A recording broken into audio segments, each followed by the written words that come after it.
Yeah, so like mainly like I don't really have like a problem with like getting kills. It's just like I feel like my rotations and like there's just like certain things that I could definitely do better.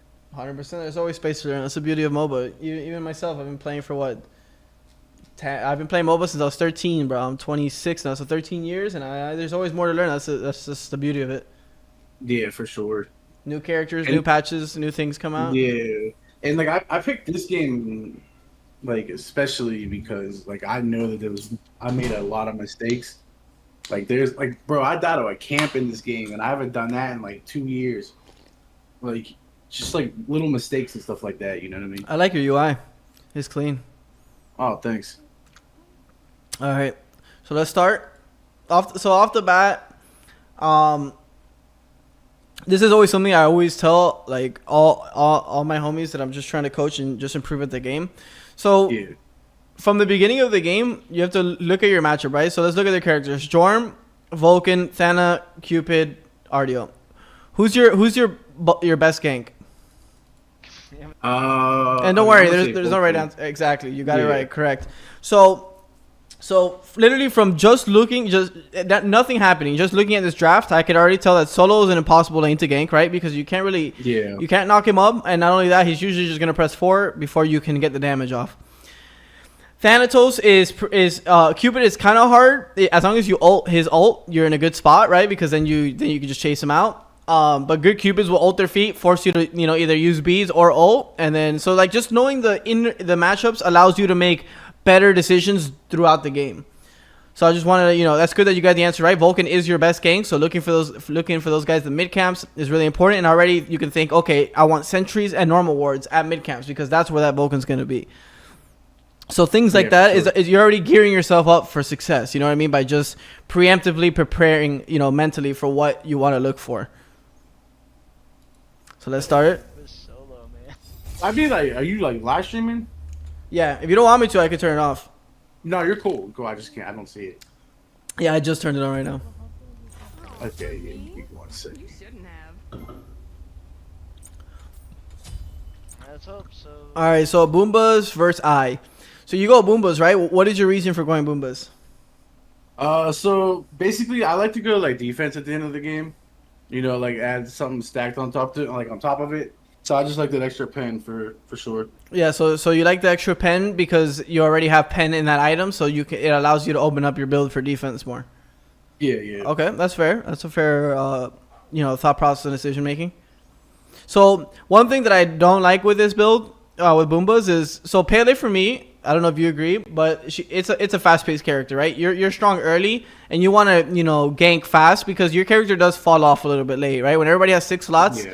like you have to all in, right? You have to blink ult, and usually when you do so, like they won't pop like they would in that early mid game, and that becomes like they can turn and burn at that point. They have Aegis.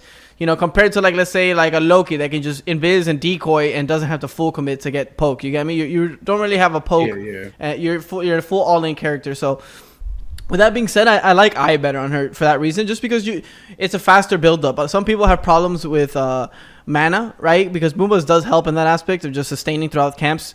But I really just gives you such a strong fight in the early game, where Pele it is really really strong. So that was just my reasoning, but boom, I don't mind the build. I think there's always options to just do more things. 3 health, 2 mana. That's a lot of pots. I don't mind it though. You just gotta be waiting the early game. Something that is a little bit of a haunt. So it's good that you look at their comp and figure out what relic you need. I think Blink is really good in general for Pele, obviously, like for many reasons. I think let's say that even if they had an Ares, right? I still think I'd probably go Blink just because this character it's necessary for you to play fast. If you don't play fast, like I said, you fall off a bit. Well, like I know I like to play like really aggressive, so like I know like a Fen or something like that can really punish me for that.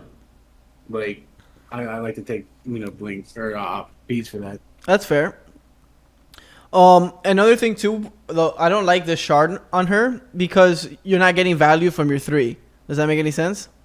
Yeah, yeah. So I like wing shard on her, or I like even the lifesteal shard on her. So when you blink, you pop shard, then you 3-2-1 or 3-1-2, however you want to do it, and it gets a lot of value. Definitely more in the shard, both of the other shards.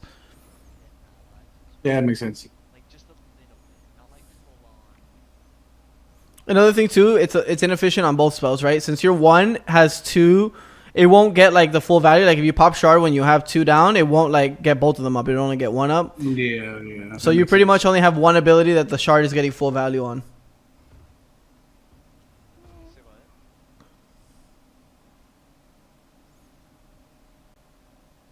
So it seems you're going Joan's Wrath first item. So if you're going Joan's, another thing about this too, this build, I don't know what build you're about to go, but if you go Joan's, you have 20% CD, right? And you went Boomba, so that means you're gonna have 10% CD from your starter late, right? So the problem with that is that like now well, I mean you already have a lot of CD built, but I think it's a slow build because well the Joan's is a strong spike, but the Boomba is a little bit slower. So let's say you go like Joan's, Boombas, and then now like any like trans is no longer good because you're already gonna be cap CD. Erendite, you know, there's a lot of good items that have CD within that are strong to build. So I actually just think I is 95% of the time better on Pele. Another thing too is that you said I like building defense, right? So on like your last item, so building defense on the last item plus having eye and getting those extra prots on eye, like you actually become a little bit better late game. So it's like you're double procking. Yeah, double. You're like, exactly. Like your late game actually ends up scaling a bit more, and you can go on these backliners.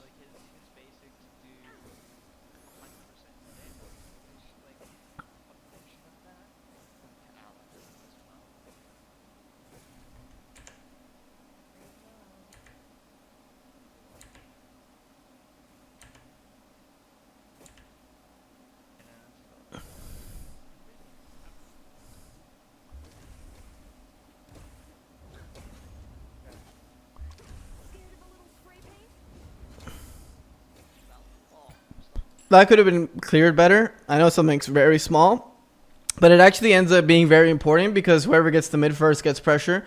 Whoever gets pressure mid first ends up getting mid camp prio. It's crazy how it snowballs, right? Like how you clear this depends how fast you get to this and clear this, which depends how fast you get to the wave, which depends how fast you hit level 3. So which is kind of crazy because it all affects one or the other. So this was fine. You put an extra auto into the side minion. So when you initially hit, I know you kind of messed up. I don't want to nitpick it, but it's always something you can do. You get time 0. You want to hit the big minion first, then slide back 1, and then slide back again and hit the big again. So you don't get value out of your first ability like on the way back. You get me? You're gonna hit the side minion. Okay. If you hit this minion and then did double ones, these sides never need to be melee'd, never need to be hit, and you're just focusing this one. So as small as that is, you know what I mean? It's always something you can do better. Yeah, I mean, I think we do get out pressured here, so like. So it could be that's the reason why, you know.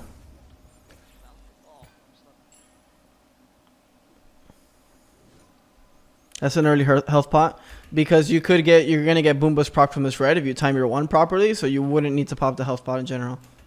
Okay. You see here, you're about to 1 and you're about to get the full health. So this health pot's useless. So it's 50 gold. You mistimed it a little bit, but it's all good.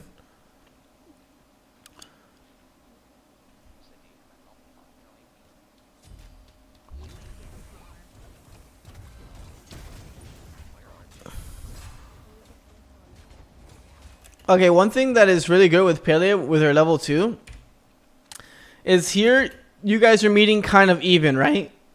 Yeah. So what you can do is if you were to blink right here on this Vulcan and press your 3 max, and then you double amp your 3, these melees are gonna run to you, right?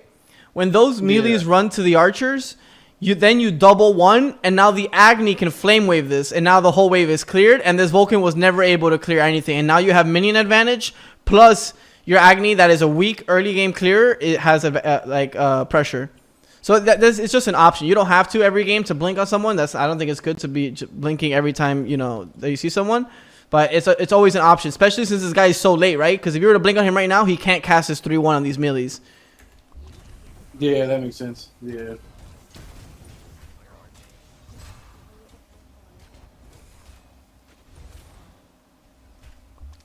We're here just trying to focus on the clear. That's fair.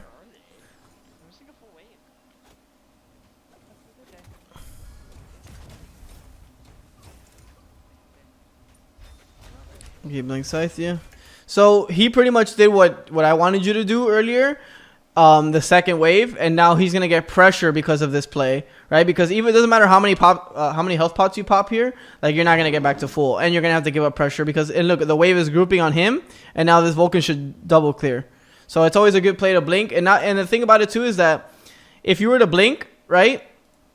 It's good to get it out, like on CD already. That means you're active. Like you used your blink to make a play happen, and now it's already on CD, and it's already building up. You know?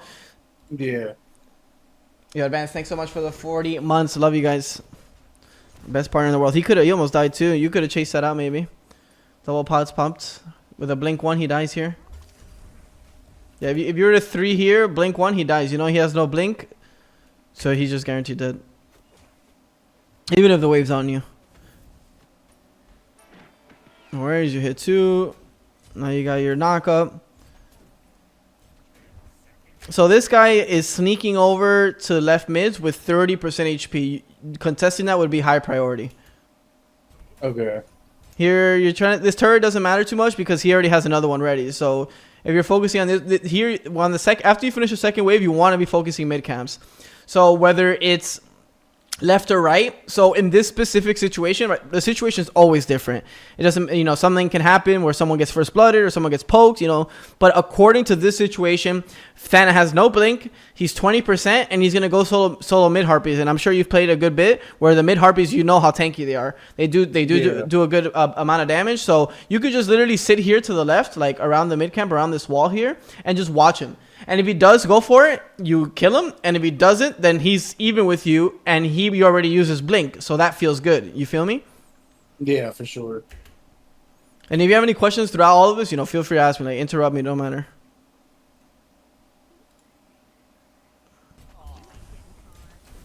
You don't want to use your CD on that. I know it's poking your Bastion, but don't worry about the Bastion. Eventually, you're going to get these Bastions. It's just poking it down. You prefer to use that one on the wave. And you see how you took a while to go to these right mids? Like, as soon as you see him like going like this, you have 2 options. Either go to the opposite ones or contest. I think the right answer was actually contest this time, as I was saying earlier. But that's fine. You go for this. You go for the split. I don't mind that. You want to start having your ramped up fire already here. Double. So your 2 you don't have to use here. There's a couple ways to clear this. Efficient wise, you can max out your 3, like double click 3 and then use your 2. But I think preferably the best way to do it is to double click your 3 and use 1-1, and it should clear sides. Okay, yeah. Because you're not using your passive. Yeah, there you go. Yeah, that's like definitely like something I don't do. Is like I don't use it enough.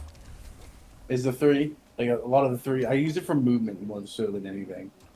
So that actually depends on how many levels you put into it, right? So obviously it's early game, so you have 1 level into each ability, so it doesn't really matter. I think it's way better for damage in the early game, but for movement, I only use it for movement. Let's say, for example, I'm at a base, I'm gonna full max it to movement, so I'm getting efficiency out of it, and either way, it's gonna, you know, start filling up by the time I get to the buff. But yeah, like I said, depending on how many levels you put into this ability, it depends on how you use it. So like right there, you should have used it for clear. You know, help you clear, so you lose less health. You have no health pods, so you know using this is more valuable than the mana than mana at this point, right? So you would use all your abilities on that right camp, and it would help you be like at 700 HP instead of being at 577. Something small and efficient, but you know, more efficiency allows you to consistently think like that, and it'll allow you to think, you know, deeper into the game. So one of the rotations as a jungle that you want to do is, depending on the mid camp you pick, so this game you picked right mids, you want to come over here and get this prop buff.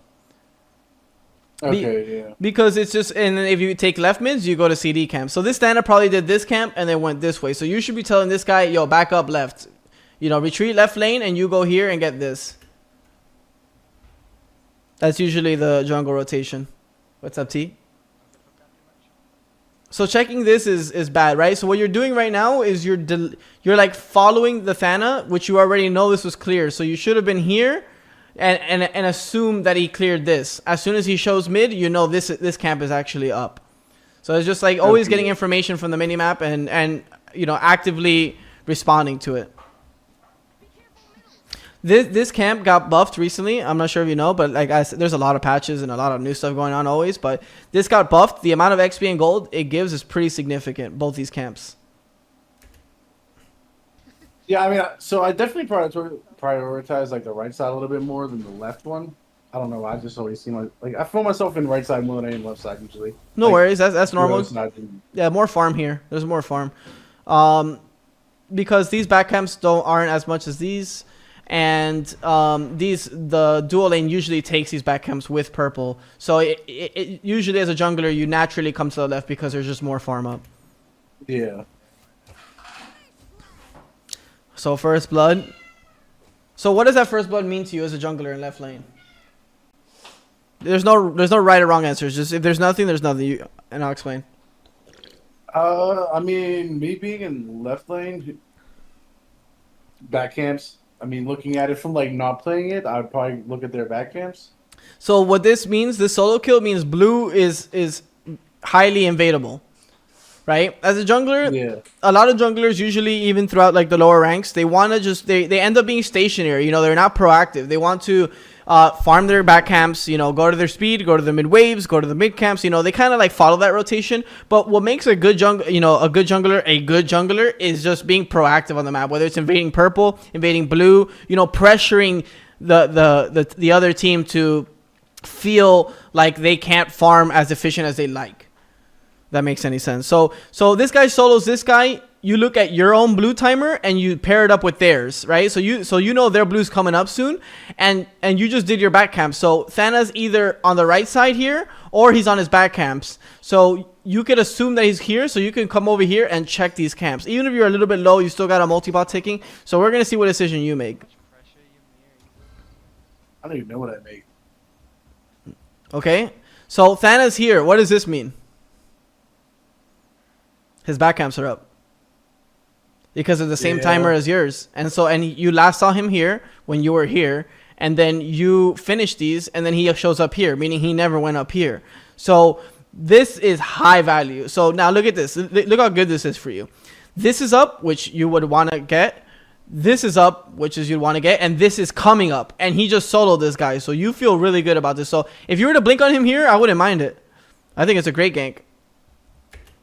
Another problem here is that you're using your 3. You only have 25% left on your 3, casually coming this way. If you just walk this way and saved up to like 70%, which I think is what you would be at, now you have 70% of the fire, which is important at this point for your damage, and your 2-1. That means you chase this guy forever. Yeah. But now look, watch. I bet you he's just turning and burning. This man's out of his mind. You're cooking his shit. Good shit. Good kill. Now you got a little bit 3 left. You run away. And this Anubis might die. Yeah, to be careful is all you can do. What's up, Lies? How you doing, Messi? Thanks for 3 months. Yeah, this is fine. No worries. So I just wanted you to think proactive like a jungler. Even although this situation ended up happening where you just got the Thana kill, which is still really good, right? Because you get that Thana kill. He's level 3. You're level 4. You solo blue buff. You're feeling good right now.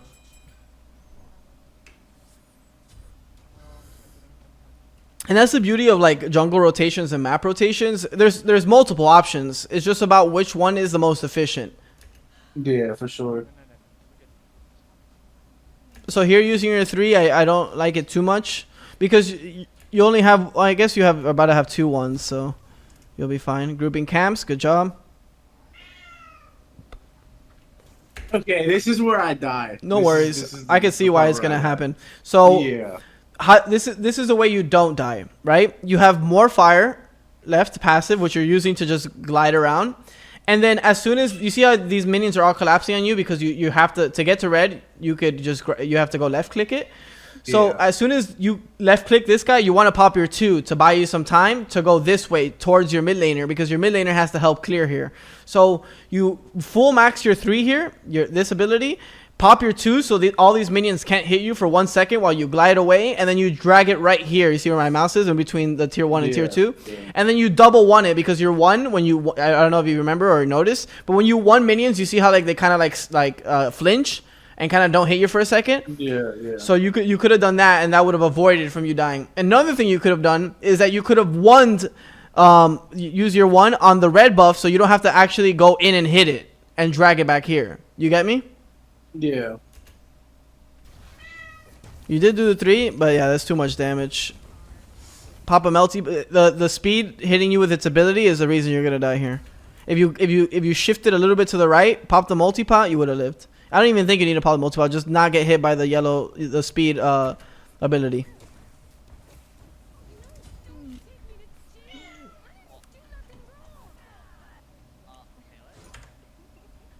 And that's no worries. That's normal. I mean, it's not that it's normal, but it happens. Yeah. You're trying to efficient farm. It's okay.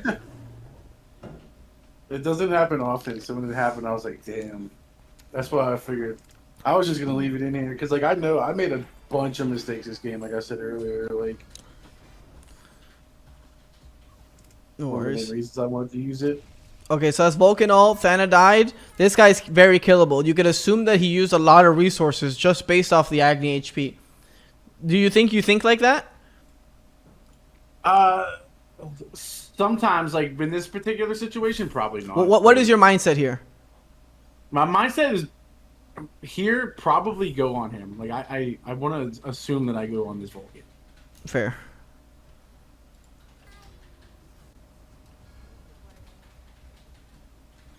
And I don't. You don't. See, like, no, I don't. But that's okay. But at least you know what's important is you're seeing yourself play in hindsight, right? Because in hindsight is 2020, right? So you're able to see all the little mistakes, and that's what a lot of people don't do, right? You want to improve at a game, but you don't watch your own gameplay. Like, and I know it's a little boring. You know, I prefer to play as well, but realistically, that's how you're gonna see your mistakes. Because if not, you're just gonna keep repeating the same mistakes. So that's fine. I can't believe I didn't go on him. Like, yeah, it's rough to watch. Maybe the you know, dying to the buffs maybe messed up. Like, you're like, oh, I want to get back to farming because I don't want to fall behind. No, many things like that. But you're grouping camps, which is really important. Pop that 3, baby. You've been amidst a little bit there. So here, I'm gonna look at my side lanes, right? Obviously you don't want to gank left side because that's the opposite side. Your back camps are coming up. Okay, let me ask you a question. Is this mid camp up? I believe they are. I'm gonna explain to you why do you think they're up. If you had any resource or any reason. Because I think they both went on the Agni. Exactly. The Thano dove Agni, meaning he was never on the right side because you saw him. You killed him on the left side. He probably did speed. He went mid. He tried to kill the Agni, meaning he was never here. Meaning this could be up too. This could be up. Everything up here could be up. You get me? And and that's what I mean. Like you are taking information and not just doing nothing with it, which is what a lot of Smite players do. They understand the like they're like, oh yeah, this happened, but they don't do anything with that information. You get me? Like that's the biggest difference between like other top junglers, Diamond Masters, Grandmaster junglers, and the lower end junglers. Yeah, especially because I think I go over here and I think I whiff an ult. So I here, whiff an ult somewhere in this game. What's another thing that you did that you think is inefficient at this point? Like I said, I keep using that 3 for a movement. Exactly. Imagine you had full 100% 3 here on this gank. Chances are he's very high likely to die. Now with no 3, you're pretty much an ult slow and a knockup. That's all you are, and then a couple ones. All right, Thanos here. Nice one.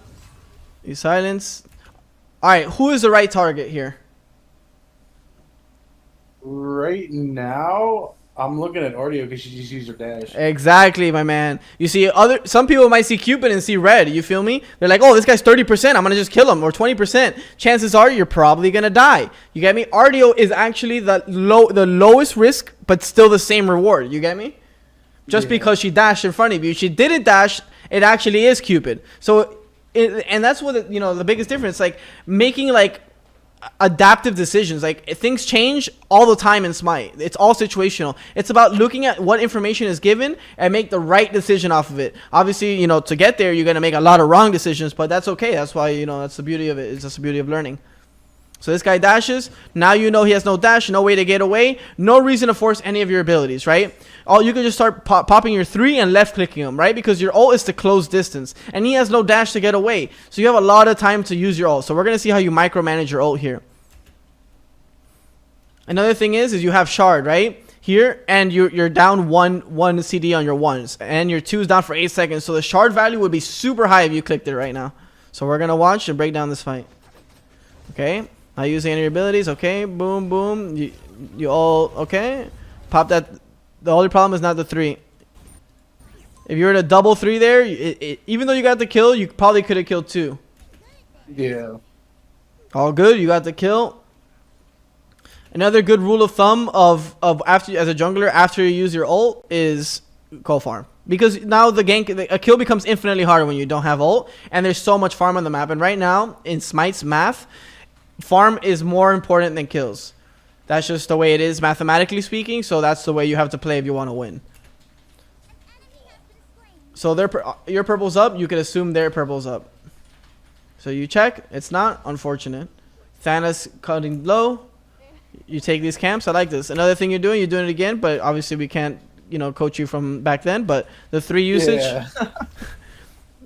This one's fine because you're able to clear up. But yeah, you cancel it. Start recharging. The green is up. Remember the green I talked to you about? That it was up just based off the fact that Thana dove and Cupid. Yeah.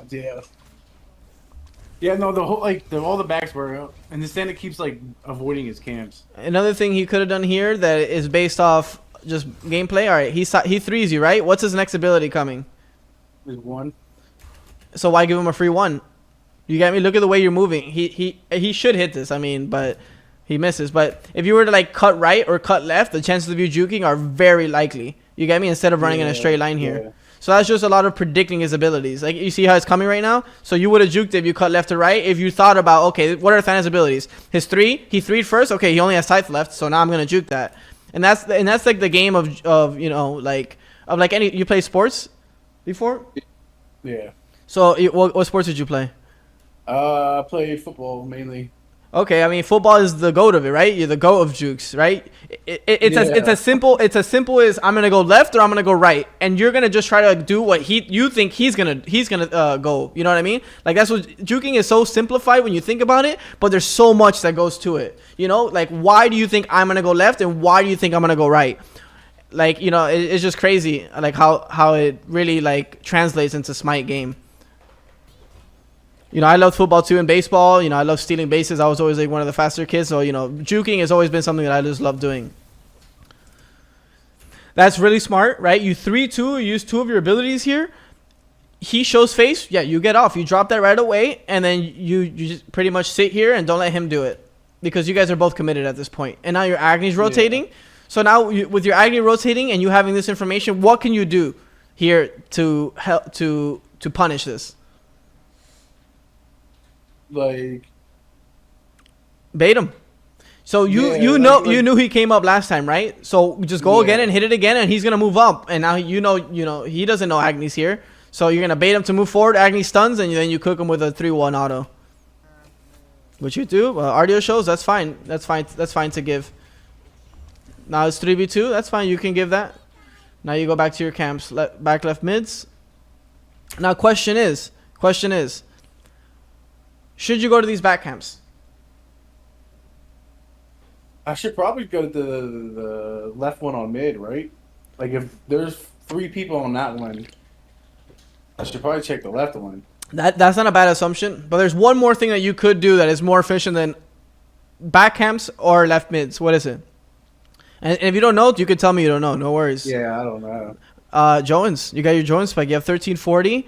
You got the Jones spike. That's one of your strongest spikes. Okay. You get me? So if you were to clear this, if you were to go and clear this and fight, and you end up fighting here, you're gonna lose this fight because you're not gonna have Jones. The chances of you winning that fight are gonna be much lower, right?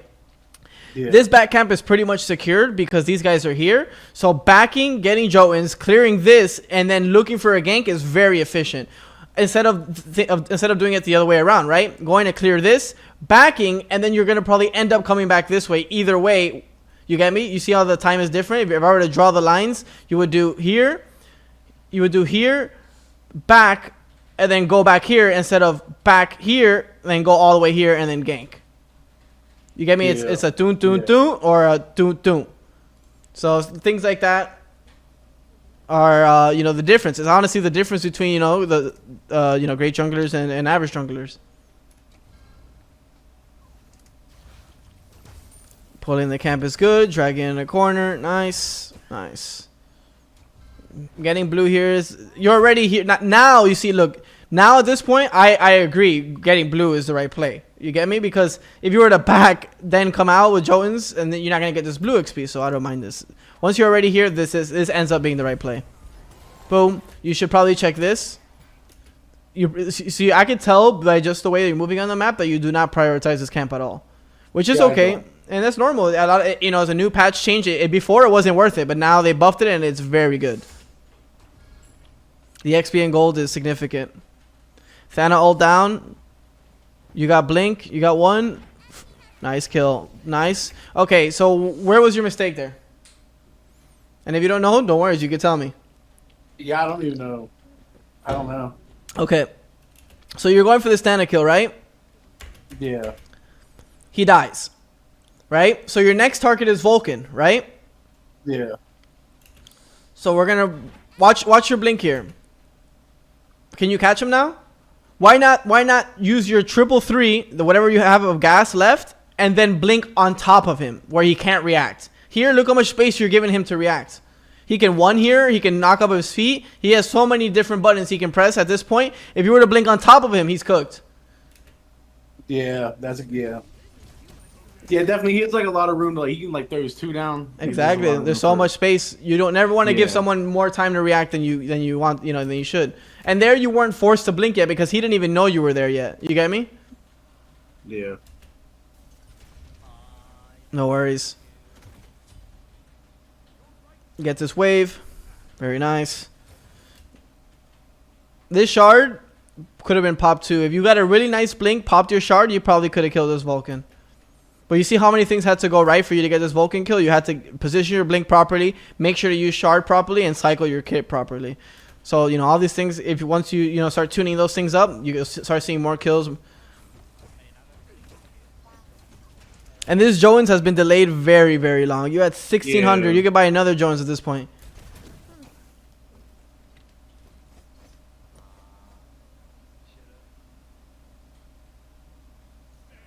Another thing too, right? Think about this. I'm not sure if you thought about this, but if you were to ult that Vulcan here in mid, right? You're not gonna get that 20% value of CD, right? So you're gonna have a long CD on your ult because you didn't back to buy Jones. You get me on that? So let's say it's 100 seconds. You buy Jones, you ult. Now it's 80 seconds instead of 100. You get me? So your next gank is that much closer. Yeah, that makes sense. Yeah, so I definitely do get over what I don't even know what the word is for it, over consumed by camps and XP around me. No worries. What I'm doing is I'm nitpicking to perfection so you can learn. You get me? Don't worry. This is hindsight perfection. So and it's okay. Even if you were to rewatch my games, I would. There's plenty of times I would say, yo, I probably should have done this. I probably should have done that. You get me? So don't worry. This is very normal. But camps are priority right now over ganking in a way.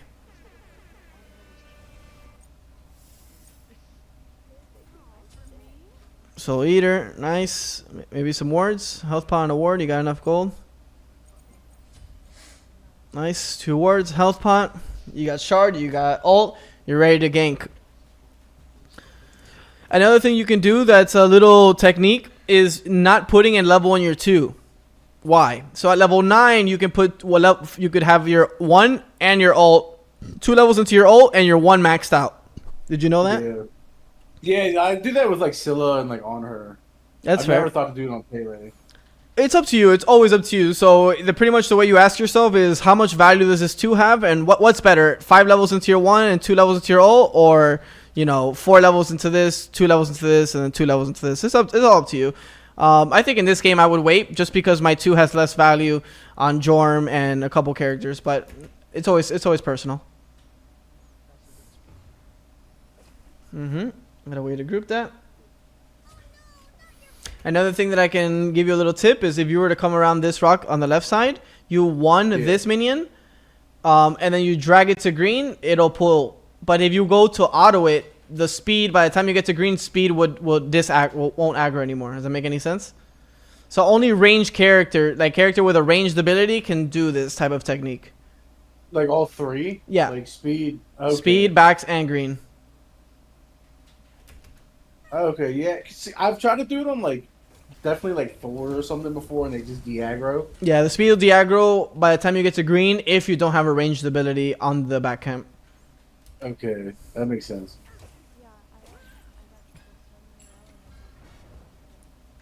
I'm not sure, T. That's actually a good question. I think it's the 3, but I might be wrong. Nice. Okay, there we saw again. She should be conserving 3, conserving 3, conserving 3.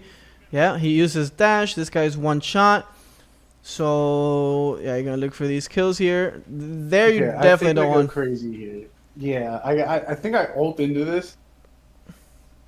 So this is a guaranteed double kill, but the way you used your one, which was your last one, by the way, is gonna make this kill maybe a little bit scary because the only way to live, if you have to commit your ult and left click these people, you're guaranteed to die to tower. But if you're to ult, hit this guy once, and then one, there's a chance you get out as well if you were to conserve the one.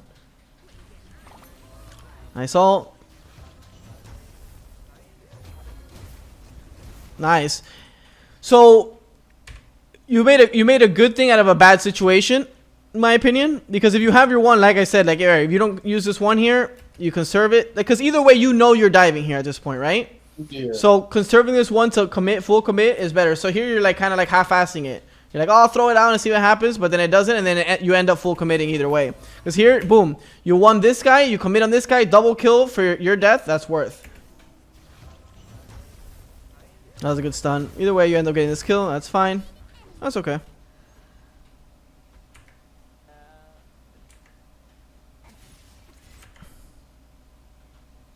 Another thing that you can pick up on, it's been 8 minutes and 15 seconds and you have not used your shard once. Yeah, I definitely know that's something I definitely lack in is I just don't use it as much. Every time you're in a fight, use it. Even if you don't know if you got value, just use it, and then eventually your brain will start to like pick up on, oh shit, wow, I did get value from using that shard that one time, and then your brain will think, you'll start to pick up on it.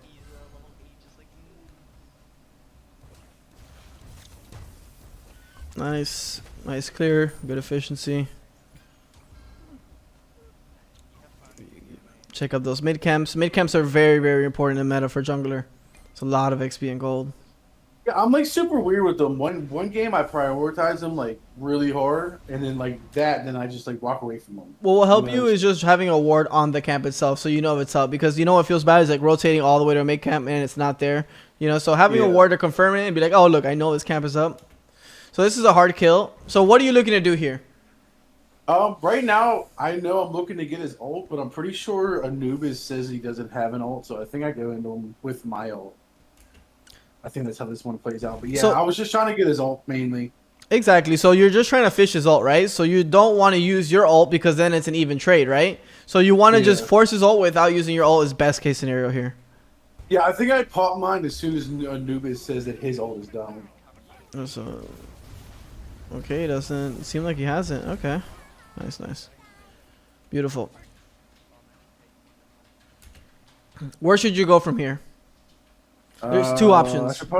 I should probably be looking at their backs. Exactly. You can check that blue timer, check the backs, and then if nothing's up, the least only XP you're gonna lose is your red. The Agni is gonna pull it.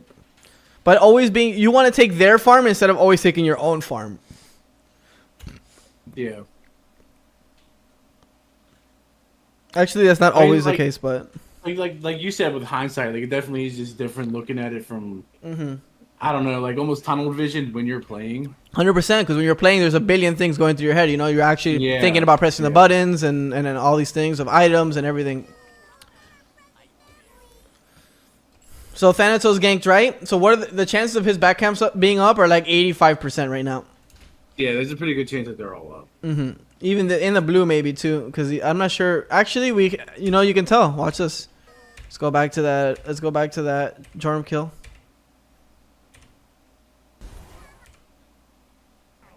No blue on him. So no blue on him means this blue's up. Yeah. And you could pick. You see how you can pick that up though as you're ulting this dude. He's like, oh wait a second, this guy has no blue. So looking for things like that are gonna allow you to make more accurate decisions. So you cross right jungle, make double make hamster up. Vulcan shows over there. You're gonna grab green. What should you do right now? There's something you should do before you keep farming. I should get my soul eater so I'm getting stacked. There you go. Shut up. Hey, look, you're level 10. Yeah, I even did that today. Like today, I backed and I had like 2,500 gold, and I realized my soul eater wasn't even bought. Exactly. You only ever want to not buy the soul eaters if like you're just constantly fighting and it's like for a gold or a big OBJ. Yeah. You're not killing this guy. I don't believe. That guy's a better kill, so good decision making. And if you can't kill him, you're going wide, that's fine. You can blink over the wall. Is Inami ulted? That's fine. You can take the tower.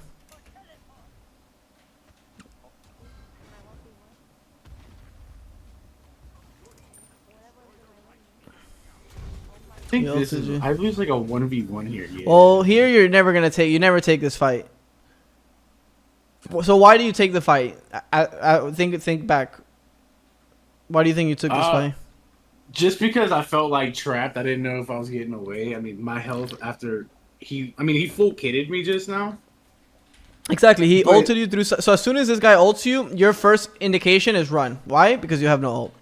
So Yeah. So your first indication should be run. So the fact that you're turning the fight is a little crazy. If you had Soul Eater, you might kill him. And if you pop your shard. So, yeah, if I had soul eater, I definitely think I killed this dude. Guaranteed. And if you pop your shard, you would have had at least another 2 or 1 up there. So you see how your timing punished you there? Like you Yeah. not respecting how much gold you had in hand and playing your spikes just punished you super hard. Yeah.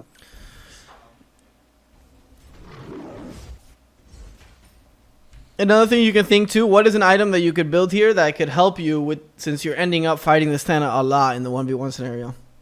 A brawlers definitely would help. You're, But I don't there you think go. I'll go brawlers. No, but no worries. As long as you know that that will help you in that situation, right? So you've ended up fighting the Stana a good bit, right? Like already 11 minutes this game.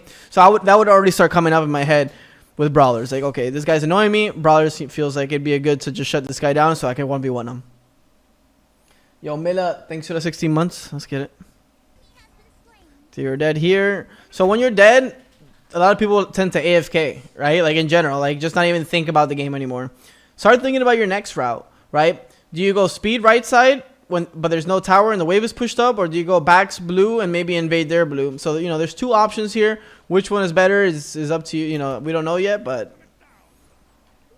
just staying, keeping your mind active on what is good and what is wrong is always the right way to play the game.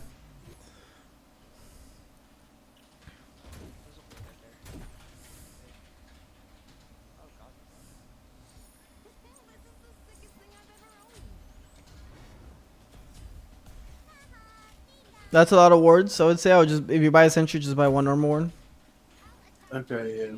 You want to keep conserving your gold and play every timing.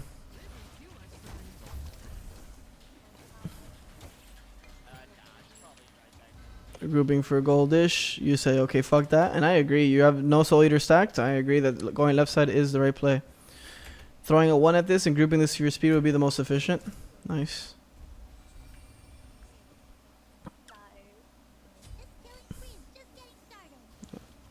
So here you just attack the left one and then drag it to a corner so they all line up for your 1. So you take way less damage. Like pretty much what you're doing right here, you can do it like if you keep running this way, they'll all follow you and start walking in a line, and then you can get full value from your 1 and literally lose 0 HP. But you got Soul Eater and Boomba, so you should be fine on region. These things would apply more if you had Eye. Pico! Appreciate you, Pablo. Muchas gracias. Buen fin de semana, Babu. So here you're looking for the ult. You see his Stana ult. So what does this Stana ult indicate to you? What do you want to do off this Stana using his ult from your team forcing it? I mean, there's gold up. Another thing, so just to think proactive, like what I would think is, okay, I'm gonna try to find this Thana later because you still got ult, you got your blink coming up in 30. Like I want to find this guy in a bit, and where are you most likely to find him? In the back camps. Yeah, exactly. So now you're thinking proactive. You get me? A lot of people, well, even you, probably like 20 minutes ago, would see that ult and be like, oh, okay, Thana ult down. But now getting that information and using it, that's different. It's just like, I don't know. It feels so simple, but it makes so much sense. Like that, I've never thought of it, but yeah, like that makes a lot of sense. You already know. And when this guy comes out of base, you can literally wait for him right now. You can get this point and then go straight to his backs and wait for him and kill him. That would be the ultimate punish, right? Because this guy dies back-to-back times without getting a single ounce of farm. Yeah. So right now you're looking at Thana, 5 seconds. It's good that you're looking at his back camps. Let's see if you do what I hope you do. What should you done there? Spoiler. But no, what should What? you done on those back camps? Boarded him. There you go. Nice invade on the red.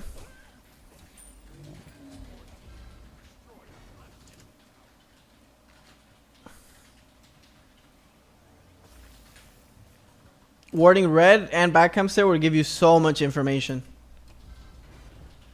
No blue. You hate this camp. And you're going to your back. I do hate it. It's all good. It's normal. I bet you now you're going to look at it more now, though. Oh, yeah. For sure. I didn't realize you gave that much gold. Yeah, they buffed it. And also, I mean, CD is just good in general for you. You'd be sitting at 40%. So now you're literally at cap CD at 13 minutes. Feels good. Yeah.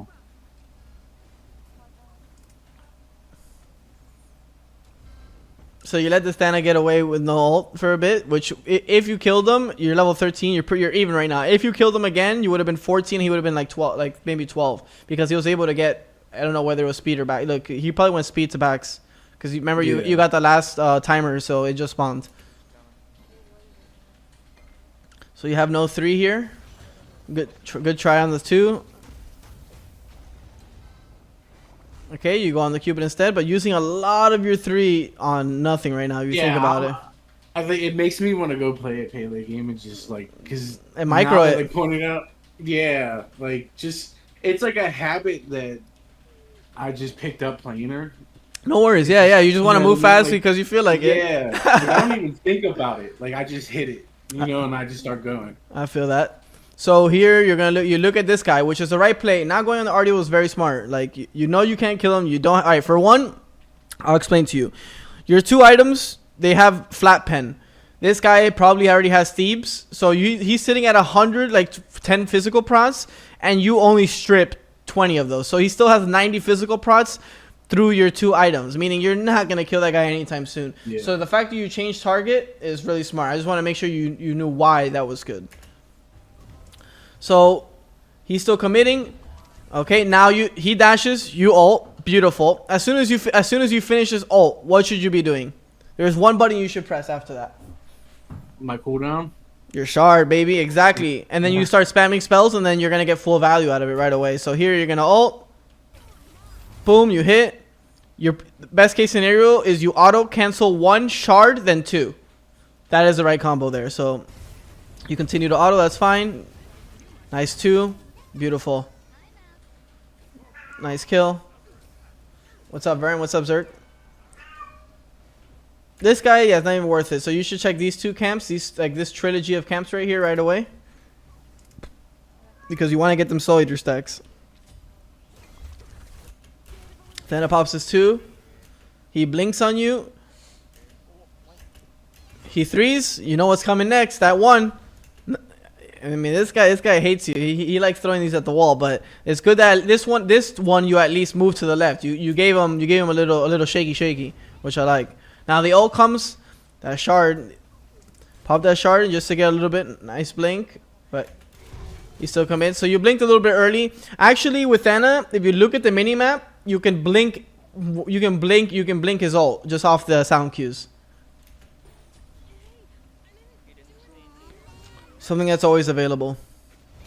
Like I've done it before, but it's something I don't regularly. Yeah, it's no worries. And I don't like the Aegis pickup, but I understand he just got executed. And it's good versus Vulcan, but you want the beads. I mean, they have a couple CCs that are like, because now the Stana ults you and lands on you, you're instantly dead. There's no counterplay unless you pre-Aegis his ult. But if he does the combo backwards, we're ulting and then 1-3, you're dead because you have no beads. Yeah, I mainly got it for like. It's not a bad Aegis game. It's actually one of the only games that I would think. Yeah, Vulcan, Thana. Vulcan, just because late game, like 65-70% of my health is all it feels like. Mm-hmm. But if Vulcan is ulting you, I feel like you're playing the game wrong. So like, all right, let's talk about this. When you, as a player, there is you have to think about what is your win condition in a game. So do you know what I mean by that? Kind of not really. I mean, So like, remember earlier I told you what is your best character to kill in this game, just based off picks before any farm, any items, anything. Just you told me Vulcan, right? Yeah. So what your win condition looks like is you killing Vulcan, right? But you're building your relics as if he was killing you. You kind of understand where I'm coming from? Yeah, I get what you're saying. So you're playing to lose, right? In a way, with your choice of relics. Like, if because beads guarantees you kill him. Aegis means you're trying to live.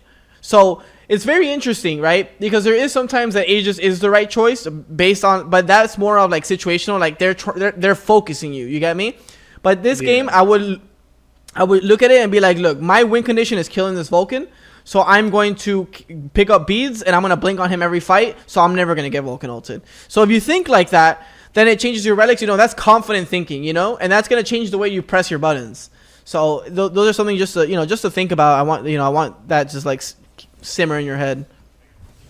Yeah, that makes sense. Always, if you're playing to win, you're playing on your win condition. So you're building those items to make sure to execute that. And your win condition can change in the game. So, but as you know, work with that more, you'll learn.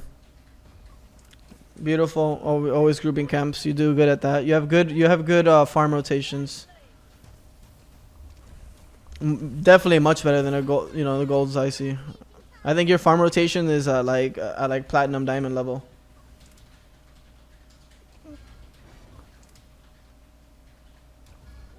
So when you're coming to this lane, what is your goal? Right now I'm just trying to push the wave. Exactly. Beautiful. You're just coming here to farm. You're not really here to fight. You're just here to cover this wave. Like, especially with a Jorm on solo like that, like, main thing I'm doing is I'm just trying to get his ult if I can. Like, I'm not really looking to gank him. Exactly. So now you got a wave and a half. You got the CD buff. Beautiful. 62 gold, 142 XP. Yeah. I need to start focusing. All right, let's compare it. Let's compare it here. All right, so you got. Let's talk about those 3 archers that you went to pick up here. So it's worth that camp is actually worth. Let me see. So this is for. So it's 22, 60, 64, 94. How much XP? 94, 51, 51, 100, 151, 153, 200, 233. It's actually very similar to half a wave. That's crazy. Yeah, before I used to give nothing. Like when first season 10 came out, it literally gave nothing. So yeah, they buffed the shit out of it. They buffed it 3 times. Yeah, 142 XP, that's a lot of just a game. And you see how fast you kill? That's another thing. So you guys are pulling this. Another thing you could do as a jungler, which I don't mind that you helped on this objective, but just stand out. The Vulcan is the only person that can secure it.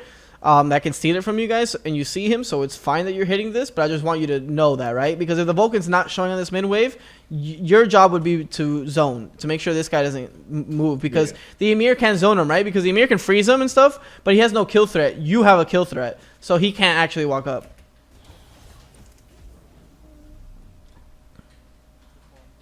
Boom, you got your Soul Eater, you got your Crusher. So what item do you want next? I think I go into Titans just for the 40% pen, and then I go into... I don't think I get to my 6th item, but I think I was going to go either Pridwin. I think I was going to Pridwin. But why Pridwin? I just like the extra shield after ult. I like the rush in. That's fair. But do you know how Pridwin procs the shield that you get?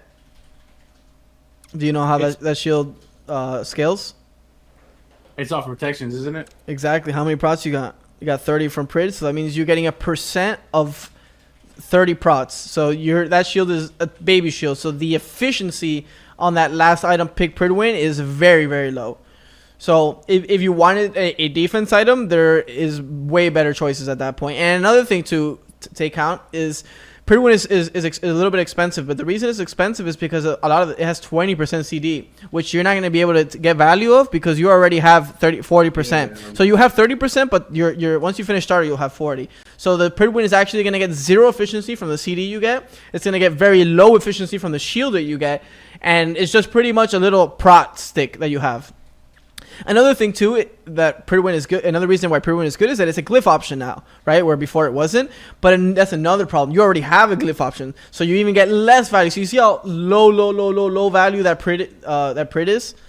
So if you wanted to be a little bit tankier, there's I think alternatives. You know, whether it's I think Wingblade is good here because it counters Stana 3, RDO 3, Jorm 1, Cupid ult. There's also whether it's a mantle, even it has a little bit of CD, but the mantle passive is really good. Other things like that. Also, but you could also build a build around Pridwin if you like, this Pele Pridwin build. There is things like that. You're just a little bit weaker in terms of killing a major hunter, but you can get in there more. You know what I mean? Which it seems that you like doing. So there is builds like that you can maneuver around. And this is another reason that I like I. Because if you were to have I, then you only have 30% CD, so it doesn't feel too bad if you were to buy that Pridwin at the end. And either way, that I is going to give you a bunch of some prots that's going to help the Pridwin shield, so it would line up a little bit better for you if you were to go that I if you like Pridwin that much. Yeah, that makes sense. I mean, I do like the Pridwin. I just like, I don't know, the new glyphs. I feel like it made it more. Yeah, it's definitely much better. So no worries. It's cool that you're experimenting, but I just want to always give you the efficiency on the build, and you can still always make your own decisions. I'll just give you the math. Yeah, but definitely with that lack of protections, like it's something I just overlooked. What is he even thinking about? Nah, no worries. The average person doesn't think about it that much. I just do because I'm a fucking nerd when it comes to MOBAs. So I just like the math and I just love the math of it. Another thing too is so you told me you picked up Titans, right? So yeah. Let's compare Titans and Serrated, right? Okay, so let's read Titans passive. Passive is your one ability gets an extra 10% scaling, right? So. Yeah. And now let's compare Serrated, which gives you lifesteal, movement speed, and more power per ability that is that is on CD. So which one is better for your character if you think about it? Probably Serrated, just because I'm gonna be doing more abilities. Exactly. You're gonna first, if you think about Pele, right? You throw out all your spells. Usually, you're gonna 3, then you ult, then you 2-1-1, right? Then after that, what are you doing? You're left clicking. So that's where Serrated gets insane value because those left clicks are powered up because all your abilities are on CD, right? And not only that, you get lifesteal per ability that's down, which your character is already great at. Not only does it have the passive for the lifesteal, but now you have Soul Eater passive lifesteal, and now you have Serrated passive lifesteal. So now you can literally trade with anyone when you get your Serrated. So in general, Serrated is 90. I would say 99% of the time better on Pele than Titans. Yeah, that makes a lot of sense, for sure. No worries, so I'm here for you, brother. Make sure you're all updated and cooking these noobs.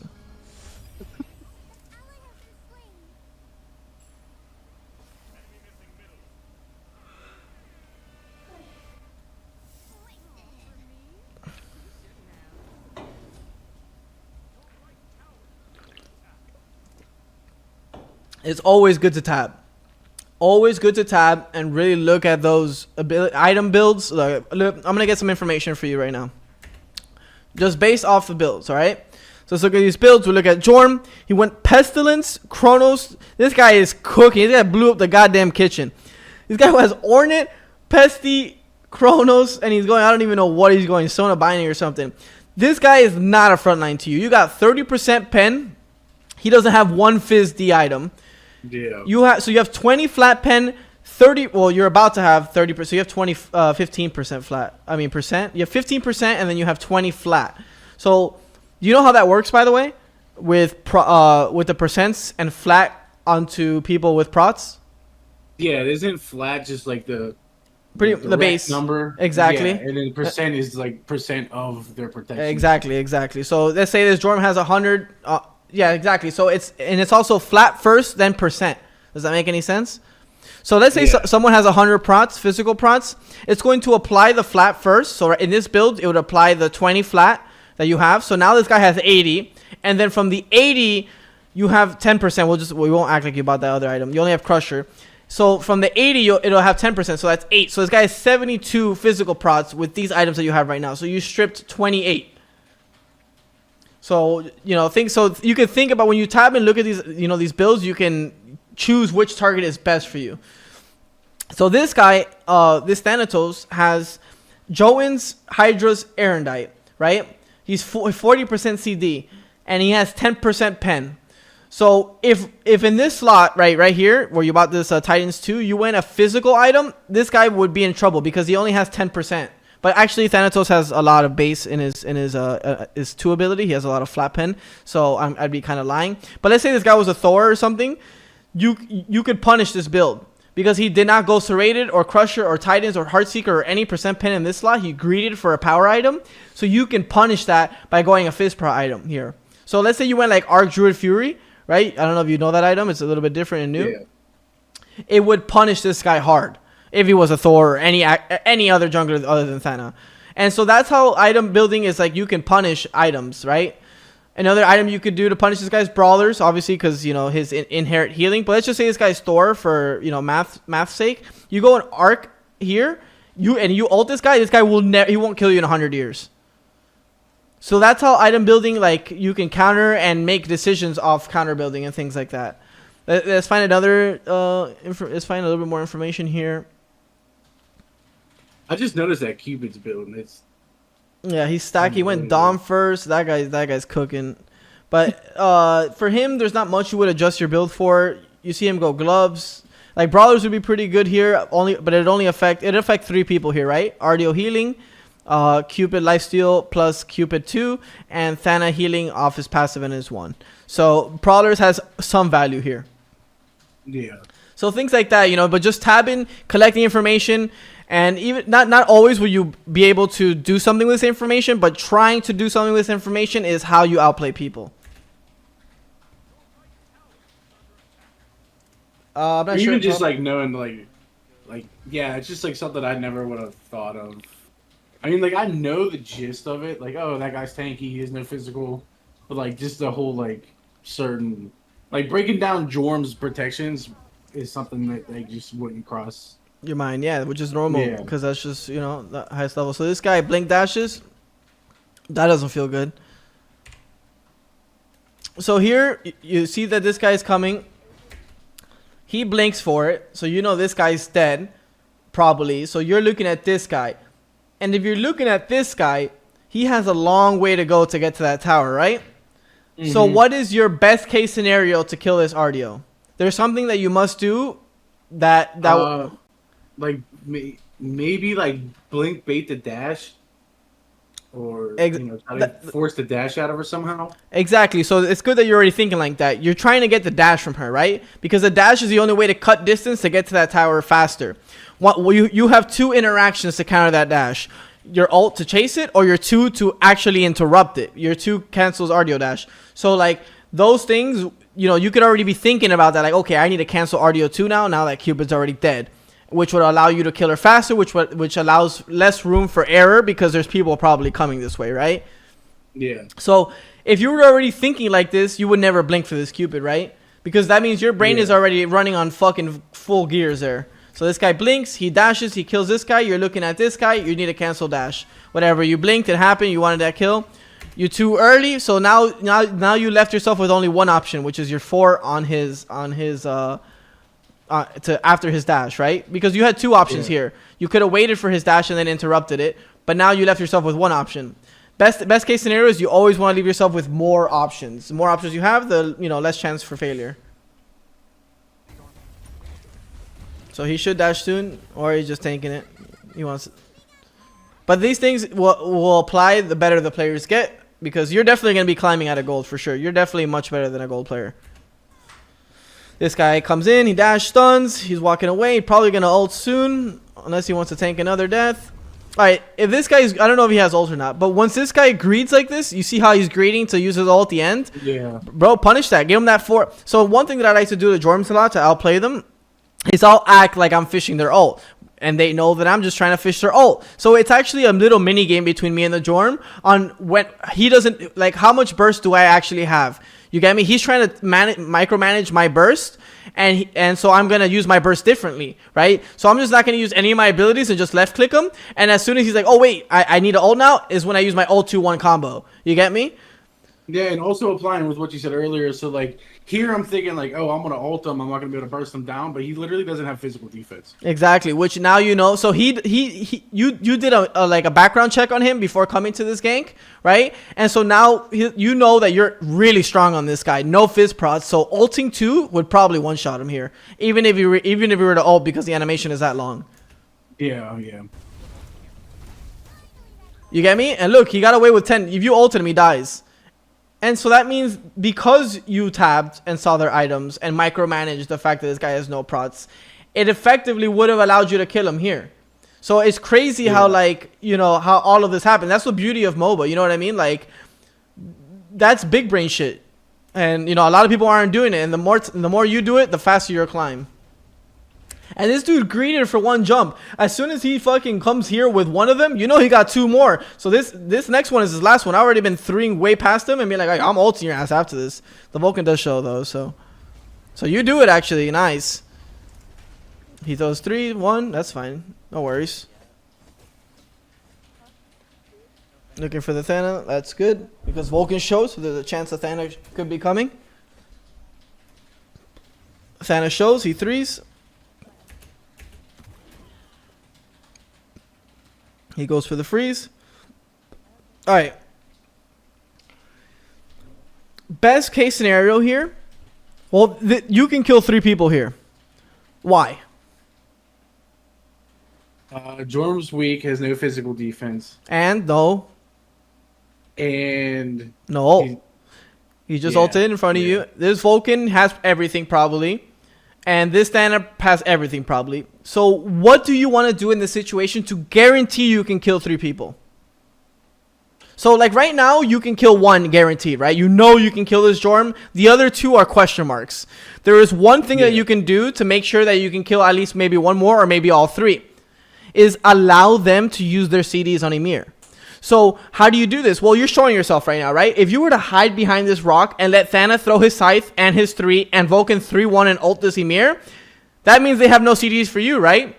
And that means you reign terror. Yeah. But as soon as you show here, that means they might not full commit on this Ymir, right? They might think about you a little bit more because you know you're showing it. And so let's see how you play this.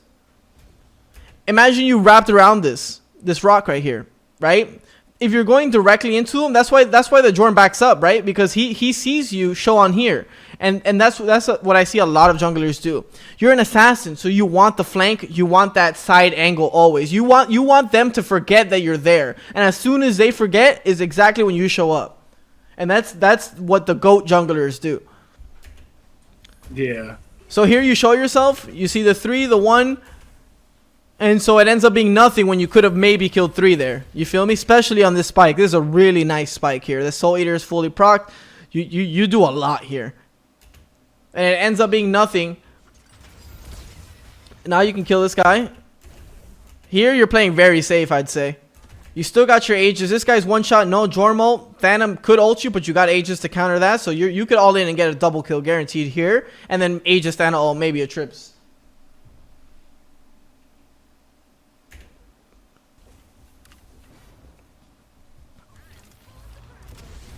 So there you missed the ult, unfortunately, but that's because you were shy. Like you feared, and that's normal, right? Because in jungle it takes a long time to really get confident in all your plays. You know, you make a lot of mistakes and then you start to question what is right and what is wrong. But I think the fastest way to learn, in my opinion, is just to fucking all in every play that you think is good, and those plays will teach you faster than anything. You get me? Yeah, yeah. So things like this play, you know, go full confident, balls to the wall, and if it works out, hell yeah, you made the right play, and if it doesn't, all you did was learn. Nice. Big double Aegis. Nice. You end up getting the Tripski. Cupid's behind you. He uses Cupid 1. He dashed. He's actually kind of killable now. So another thing that I see that you don't do a little bit is micromanaging their abilities in your mind. So, like, all right, so here, you remember how I was talking about the micromanage right here in this right lane? Like, oh, no Jormo, you want to wait for Thana 3-1 and Vulcan, you know, 3-1. So here you killed 3 people, right? Cupid shows up as the last guy, right? This guy has 4 abilities. It doesn't matter if it's Barracuda playing him or Little Jimmy. That character has 4 abilities. 1 doesn't do damage, 2 of them don't do damage, and you are 20% health. There's only 2 abilities that can kill you right now, and you have Aegis for 1 of them. So this is a potential turn for you, not a run. So you're gonna act like you're running away because you have to respect it. You hear Cupid 1 go off. You hear Cupid dash go off. So all this guy has left is ult, right? Meaning this guy's a free kill for you if you think about it like that. You get me? That's called micromanaging their cooldowns. And that's normal. No worries. You know, I think it's fair to run away here. But the RDO shows up too, so you maybe would have traded and died. But you know what I mean? It's always good to micromanage their abilities. And another thing you can do too is play a lot of characters, because the more you play the other characters is the more you'll understand their character and be able to, you know, outplay them. Here, what are you doing again that we talked about? Besides for wasting my entire 3 before I go in? Well, yeah, that too, but you're going from in front of them. If you go from the flank, they never knew you were coming. This Cupid, if you're behind this Cupid, he dies 100% of the time. Yeah, he doesn't even get to react. Exactly. You come from in front, that guy has all the time in the world to react.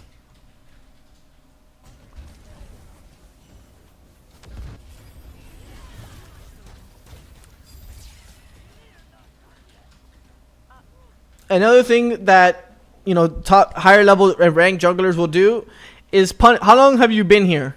Think about it. You've been here for like at minimum. Let's actually do the math. 9:13. Probably been like a minute and a half, 2 minutes since that Jormo.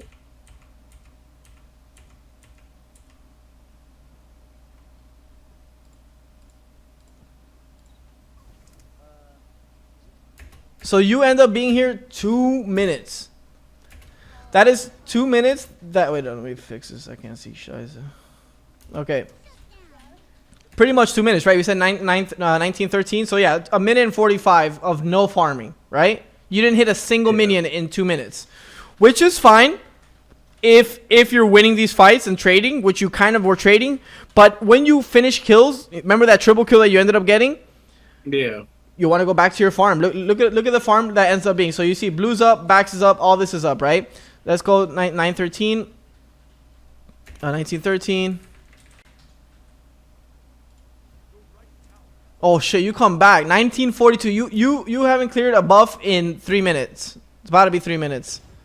And this is very normal at these ranks where you end up, you know, fighting a lot. Like a lot of people just keep coming back and fighting and fighting and fighting. But if you want to rank up and win these games, because you said you kill a lot of people, you already do that. I could see between your mechanics and your farming routes that you know how to kill people and you know what you're doing.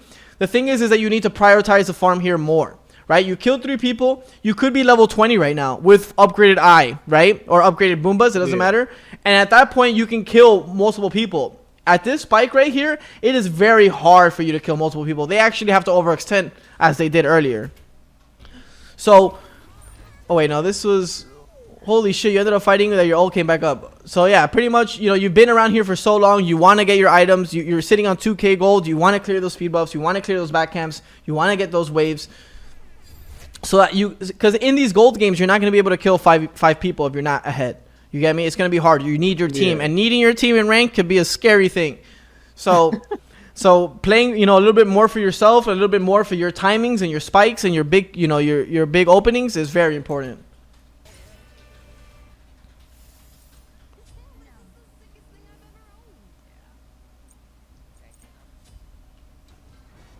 So now you have your Titan spike. This build is pretty low in power,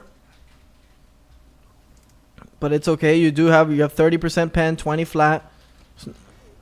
Like I said, serrated is always better. Not clearing the speed, you're going to a gold fight. All right, you guys got gold? Exactly, leave them. You got what you wanted on that side of the OBJ. Look at all of this, bro. You clear this, and another wave, you're 20. Which means what? Boomba starter. Which means what? This next pyro fight, you're going to wash those kids. Yeah.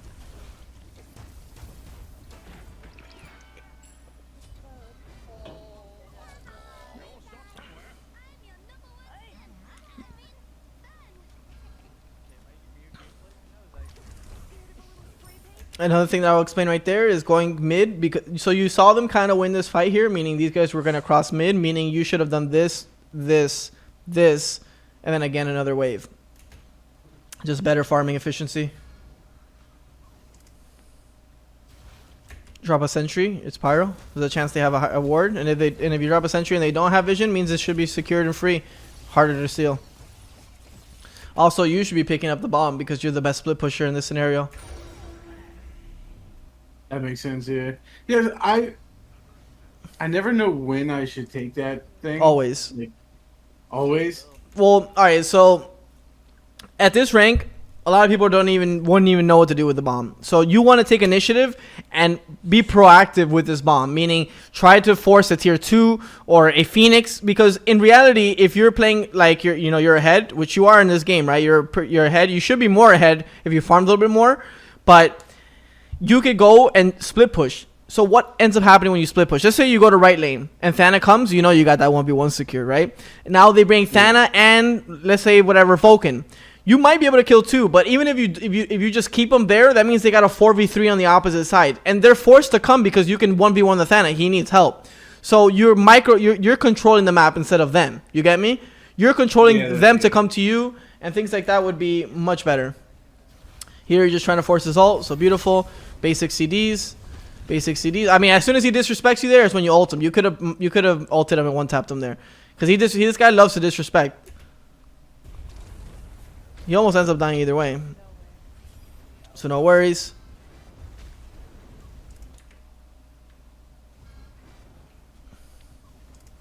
So here, the most important thing is that you have 1600 gold. Means you have enough for upgraded starter. All you need is half a level.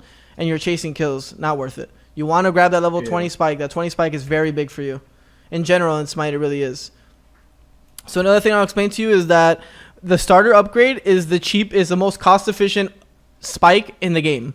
Just because it's 1500, where like let's say a luxury item like mantle is 29, right? It's 1500 for one of your strongest spikes in the game. You always want to get that before, and if it's before the enemy, you want to push the pace with that.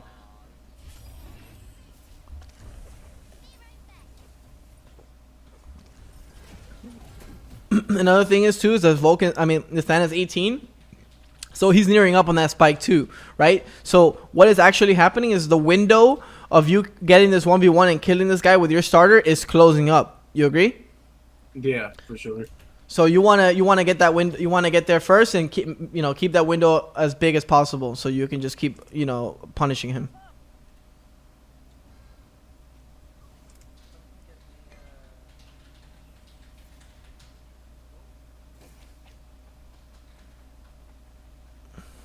You're being a nice guy. I respect that.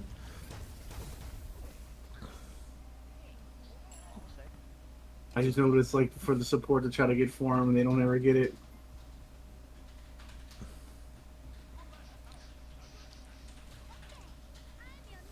But yeah, definitely the mobility on my 3 is definitely wasted a lot. Like you pointed it out and I noticed it. Yeah, that's just micro. So do you know the difference between micro and macro? No. Okay, so micro is it's short for micromanaging. You're micromanaging your abilities and your character, right? Macro is the overall strategy of what you're doing on the map, right? You can go to speed. You can go literally in the beginning of the game. You can invade their speed. Why don't you? Because it's a bad macro, right? Because the game will slow you down. Like you'll be slowed and you'll probably die and give first blood. So that is the wrong macro. But you could do it, right? You could just invade their speed at level 1. Why don't exactly? So every decision you do on the map, there's gonna be consequences. There's gonna be a plus and a negative to it, right? Or sometimes just a negative, or sometimes just a positive. What you want is every decision you make on the map be a net positive for yourself. and your team. So the more consistent you're able to make a net positive out of the decisions you make on the map, the more you'll win. So that's just a difference. So micro, so you not, using your 3 properly is called is a micromanaging issue.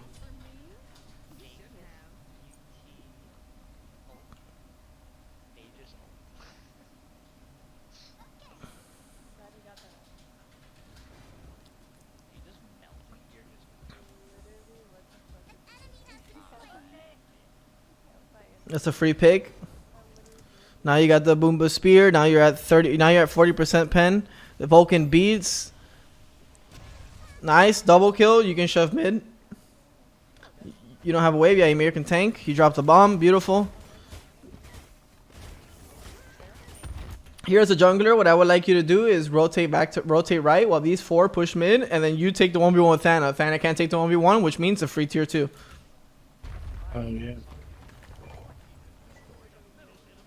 You're gonna force the Thana to make a decision, right? He's come to the fight that's already bad because there's 2 dead, or take the 1v1 with you, which you're on a spike. You're on that. He's level 20 now, so he might have it, but I actually don't think he has bought it yet. So you're still a bit stronger than him. Nice, you kill 2. Thana ulted. You got to reset. You play mouse keyboard, right? Yeah. I would say do you only play Smite? No, I mean I played. It varies, but the last 5 years of my life, the game that I do come back to is Smite. So I would say maybe turn up your sense a little bit. I could just tell from here how long it took you to spin and find them. So for me, what I've always said about sensitivity in Smite is that if you can't 180, and so you lose speed when you strafe, right? In Smite, yeah. If you press AD, you lose movement speed. If you press W and move your mouse, you do not lose movement speed, right?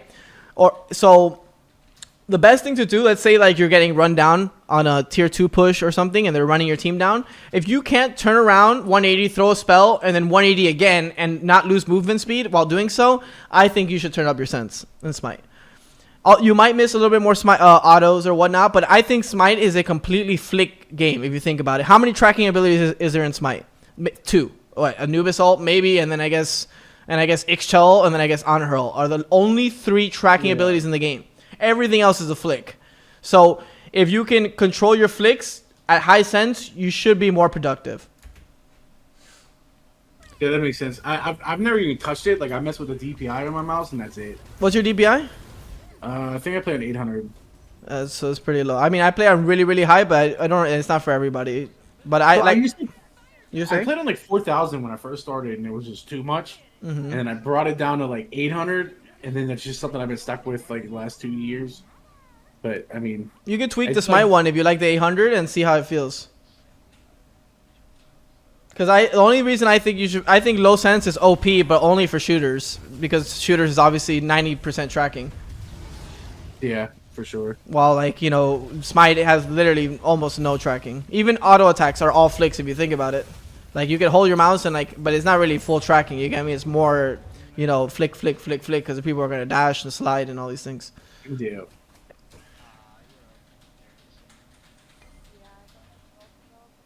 So group camps here. I don't mind you do that. I mean, it's whatever. So let's speed this up. You grab speed. You guys got FG. You could pick up another bomb here and then look for that split push to the jungler. You see how you always end up coming through the front of the fight? Always play those side jungle angles. And another thing that's going to help you on those side jungle angles is sentries. If you're able to drop a sentry here, for example, this right side is free. They have no vision here. So when you flank like this, they have no information on you. So you let that Ymir start the fight. He'll freeze, whatever. And then they'll commit to him. As soon as they commit to him, that fight's over. Because you have that complete wide open window to just kill their whole backline.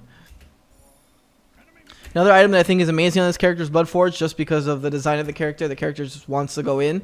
And if you can go in and get the kill, it's an all-in character, well, then you can get a reset and keep going for more. Similar to Thana. And, Thana, I would say Tsukiyomi are similar characters, very all-in characters. He's coming. Nice. So he has one button to press to survive this, right? So right here he has one. He has two buttons he can press. He can press blink, he can press alt, right? Two options. Now it's one option, right? He can no longer blink. So the right choice of buttons here is to press 4 and try to one tap him before he gets in the air, right? So you weren't thinking about all of these things. Obviously, it's very normal in my opinion, but I know these things because I've played so much. So because now his only button is to press 4, and you might give him the window to get it off because you didn't use all your spells. Boom. And I didn't even know. I just knew based off like what was happening. You get me? Yeah. You get that kill, it could be GG. Or at least another bird, or at least another tier 2, or just in a power play somewhere. Now they ult you. As I would say, I don't like that Aegis. And what are you doing again? You're coming in through the middle of the fight. You get me? If you're wrapping around left side, you kill. If you're wrapping around right side, you kill. You're going through the middle, much harder. Yeah, I do like. Yeah, I'm just like forcing it down. Yep. And what happens when you go through the middle is not only is everyone looking at you, but you're just gonna get hit by every AOE spell. And as an assassin, it's really rough. Look, you have Divine procced on you, you have Pesty, you have all these things just countering you because you're in the center of the fight. Yeah. Here you're hitting the RDO, and it doesn't feel good, so you have to disengage. But I think you guys are gonna end up winning this fight pretty hard. He dashes in, he ends up getting killed. Zanami shredding. You get hit by a 3. I like this pack because Thanos coming and you're the only reset. But you got Blink, so that's fine. You can still play. No Thana ult, so you should be fine for a bit. Here, you can't... Maybe you can end. I mean, 3 dead. You guys are all really low. Seems like you guys are going to try and it might not work.